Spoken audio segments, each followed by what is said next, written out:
અંકલેશ્વરમાં 1 વર્ષ પૂર્વે ભરૂચી નાકા પાસે 1.10 લાખના દારૂના પ્રકરણમાં વોન્ટેડ રાજસ્થાનથી ઝડપી પાડ્યો હતો.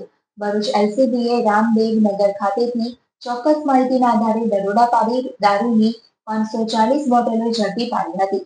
જે તે વખતે ઝડપાયેલ બુટલેગરની પૂછપરછમાં નાનખુંદા પોલીસે ધરપકડ કરી હતી. અંકલેશ્વર શહેરમાં ગત 26મી એપ્રિલ 2024ના રોજ ભરૂચી નાકા પાસે રામદેવનગરમાંથી ચોક્કસ માહિતીના આધારે દરોડા પાડીને 1.10 લાખ રૂપિયાની કિંમતના દારૂની 540 બોટલો ઝડપી પાડી આ ગુનામાં બુટલેગરોને ધરપકડ કરી હતી.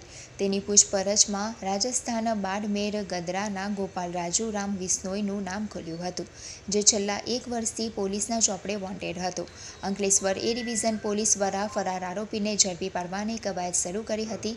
દરમિયાન રાજસ્થાન બાડમેર જેલમાં ગોપાલ રાજુ રામ વિશ્નોઈ હોવાની માહિતી મળી હતી. જે માહિતીના આધારે અંકલેશ્વર એ ડિવિઝન પોલીસની ટીમ પહોંચી હતી અને ત્યાં બાડમેર જેલમાંથી ટ્રાન્સફર વોરંટથી ગોપાલ રાજુ રામ વિશ્નોઈને અંકલેશ્વર લઈ આવી હતી અને તેની ઉલટ તપાસ શરૂ કરી હતી. તેમજ રિમાન્ડની તજવીજ શરૂ કરી દારૂનો જથ્થો ક્યાંથી અને કેવી રીતે મોકલ્યો હતો, બીજા કોને આપ્યો હતો તે અંગે પૂછપરછ શરૂ કરી હતી.